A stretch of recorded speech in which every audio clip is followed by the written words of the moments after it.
ایمان والی ماں کوئی معمولی چیز ہے؟ جی ہاں، ایمان والی ماں. اور اس کے لیے اللہ نے حضرت حاجر علیہ السلام کا قصہ ذکر کیا کہ دیکھو تو صحیح، میرے جیسے دنیا کا نظام مرد عورت بچے سے چل رہا ہے، سارے دنیا کے نظاموں میں بچوں کو تربیت دیتے ہیں، پھر مرد عورت ملتے ہیں، پھر یہ نظام چل رہا ہے، سارے کام چل رہے ہیں. تو اس طرح دعوت کا کام، دین کا کام بھی انہی تینوں کے اوپر ہے. اور اس کے لیے اللہ نے ابراہیم علیہ السلام کے خاندان کا ذکر کیا. اے ایمان والی عورتوں، دیکھو تو حاجر علیہ السلام کے بارے میں اللہ کا کیا حکم آیا. اے ابراہیم، تمہاری یہ جوان بیوی جس سے بڑھاپے میں تمہیں بچہ ملا، بچہ بھی کیسا سعادت مند کہ اس کی پشت میں آخری نبی کا نور ہے، ان کو لو اور اپنے آباد علاقے سے ہزاروں کلومیٹر دور ایسی وادی میں چھوڑ آؤ جہاں آبادی اور زندگی کے کوئی سبب نہیں اور ہلاکت کے سارے اسباب ہیں، وہاں چھوڑ آؤ. تو جب وہاں پہنچے، اتارا، تھیلا دیا، چند کھجوریں، پانی دیا، تو وہ مشکیزہ دیا، تھوڑا سا پانی، اور نکیل موڑ کے چلنے لگے. تو وہ پریشان ہوئی کہ یہ کیا ابراہیم کا معاملہ، یہ تو اللہ کے رسول ہیں. ابراہیم کہاں چھوڑ رہے ہو، کیوں چھوڑ رہے ہو، اور کس بنا پر چھوڑ رہے ہو؟ جھونپڑا بھی نہیں بنایا، کچھ بٹھا کر سمجھایا بھی نہیں، لیکن تربیت ہوئی تھی. آخر 2-3 سوال کرنے کے بعد خود ہی سمجھ گئی کہ نبی کا کوئی عمل اور قدم اللہ کے امر کے بغیر نہیں ہوتا. تو پوچھ لیا، اللہ ہمارا کا بہذا، اتنا تو بتا دیں میرے رب کے حکم سے مجھے چھوڑ رہے ہیں میرے بچے کو، کہ میلوں میں نے دیکھا آبادی کے کوئی آثار نہیں، اور اس ٹیلے پر چھوڑ رہے ہیں اور اس حال میں چھوڑ رہے ہیں. اشار براسہ وقال النعم، سر سے بھی اشارہ کیا اور کہا ہاں اللہ کے امر پر چھوڑ رہا ہوں. بس قدم رکے اور زبان سے یہ ایمان والا کلمہ نکلا. پھر جائیے، جب اللہ کے امر کی بنیاد پر چھوڑ رہے ہیں تو اللہ مجھے اور میرے بچے کو ضائع نہیں کرے گا. یہ ہے ایمان والا کلمہ. اور پھر اس بچے کی کیسی تربیت کی؟ کیا کوئی جھونپڑا بنایا تھا؟ کیا کوئی پیسے دے گئے تھے؟ کیا قریب میں دکان تھی؟ کیا بچے کے کھلونے اور کھانے پینے اور بیماری کی چیزیں، دوائیں تھیں؟ نہیں، اللہ. اور 12 سال حکم ملا اس بچے کو ذبح کرو. چھری لے کر آئے، بچے کو تیار کیا، لے گئے اور بچے سے کہتے ہیں بیٹا کیا رائے ہے؟ اللہ نے حکم دیا چھری سے ذبح کروں. تو یہ تھا، کیا مطلب تھا پوچھنے کا؟ اگر بچہ سعادت مند ہے، ماں نے تربیت کی ہے، تو وہ اپنے آپ کو پیش کر دے گا، اور اگر وہ نہ پیش کرے تو میں نے تو اللہ کا حکم پورا کرنا ہے، میں اللہ کا رسول خلیل ہوں. تو اس بچے کی اس ماں نے ان حالات میں ایسی تربیت کی کہ بچہ خوشی کہ میری جان اللہ کے لیے اور چھری کے ذریعے میری گردن کٹے. اے ابا جان، آپ اللہ کے امر کو پورا کیجئے، اپنے اس ننھے سے بچے کی جان کو آپ صبر کرنے والا پائیں گے. تو یہ سبق ہے ہمارے لیے کہ جو بچے اللہ نے دیے ایمان کی حالت میں، ان کا کیا ہم پر حق ہے، ان کی تربیت کیسے کرنی ہے. بچہ پیٹ میں ہو تو باوضو رہنا.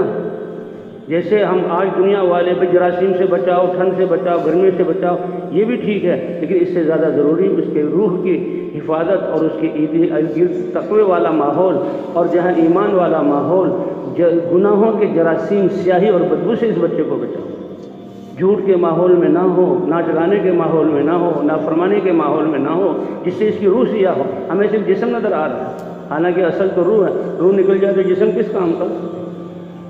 تو بہرحال اللہ نے ذمہ داری دونوں کو دی اور عورت کو یہ مقام دیا. پہلی استاذہ، معلمہ، مربیہ یہ عورت ہے کہ باوضو رہے گی، بچہ پیدا ہوگا، اذان کہلوائی گئی، باوضو دودھ پلائے گی، اور اسی طرح بچے کو سلائے گی. حالانکہ بچہ وہ بالکل سمجھتا نہیں، دائیں کروٹ پر نہر اور پاکی کے حساب سے اس کو پاک رکھے گی، کپڑے پہنانے کے اعتبار سے دائیں جانب سے.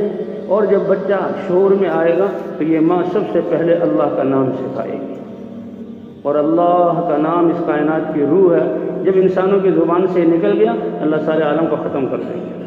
اور یہ بچہ پہلا لفظ اللہ بول رہا ہے، اور یہ بچہ پہلا لفظ لا الہ الا اللہ بول رہا ہے. اس بچے کی زبان کے یہ کلمات لا الہ الا اللہ، 7 زمین آسمان کو ترازو کے ایک پلڑے میں رکھ دیا جائے، ان بولوں کو دوسرے پلڑے میں، وہ کلمہ جھک جائے گا، وہ پلڑا جھک جائے گا. اور بچہ شعور میں آئے گا، وہ کہے گا اماں بھوک، پیاس، کپڑے. یہ ماں کہے گی بیٹا بھوک بھی اللہ کی طرف سے، اور سیر بھی اللہ کرتے ہیں، رزق بھی اللہ دیتے ہیں، اور کپڑے بھی اللہ پہناتے ہیں. یہ نقطہ اس کے دل میں بٹھائے گی، یہ بچہ کبھی نہیں بھولے گا. اور اس کا ہر وقت پھر، اور یہ دعائیں سکھانا، یہ دعائیں سکھانا کہ بچپن میں دعاؤں کا سکھا دینا ایسا ہے جیسا پتھر پر تراش کر لکھ کر قلعے کی دیوار میں لگا دینا. 1000 سال گزر جائیں وہ مٹے گا نہیں. تو یہ بچے کی تربیت یہ ماں اور باپ کے، اللہ فرماتے ہیں میں تو بچے کو فطرت اسلام پر پیدا کرتا ہوں، یہ ماں باپ اس کی تربیت کو بگاڑتے ہیں۔ وہ سنتا ہے بجائے یہ کہ بیماری اللہ کی طرف سے آئی، نہیں فلاں وائرس آ گیا، جی ہاں شفا اللہ دے گا، نہیں فلاں ٹیکہ لگے گا، جی ہاں بھوک لگی ہے، اوہو یہ تو بڑے خطرے کی بات ہے، پیٹ کیسے بھرے گا، یہ کھانوں کی اقسام۔ تو بھئی حالانکہ اللہ نے حدیث قدسی میں فرمایا تم بے کپڑے آئے، لباس دینے والا میں ہوں، اس لیے لباس کس سے طلب کرو؟ اس لیے مسلمان کو دعا بتائے گی کہ کپڑے جب ملے ہیں کسی کی تعریف نہ کرو، مسلمان کہتے ہیں الحمدللہ الذی کسانی ھذا ورزقنی من غیر حول منی ولا قوة۔ سارے جو اسباب نظر آئیں سب کی نفی، یہ کرنے میں کس کے محتاج ہیں؟ اللہ کے۔ جو بچہ یہ کیا کلمات کہہ رہا ہے، الحمدللہ الذی اطعمنی ھذا ورزقنی من غیر حول منی ولا قوة۔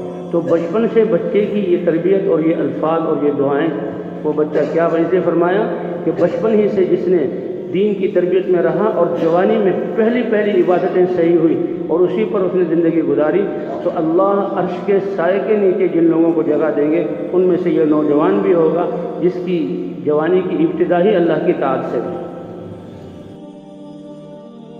جو کچھ سنا اللہ پاک اس پر عمل کرنے والا اور ساری کی ساری انسانیت تک پہنچانے والا بنائے۔ دین کی بات پھیلانا صدقہ جاریہ ہے۔ مزید ہماری ویڈیوز کو دیکھنے کے لیے ہمارے چینل دعوت تبلیغ کو سبسکرائب کریں۔ جزاکم اللہ خیرہ۔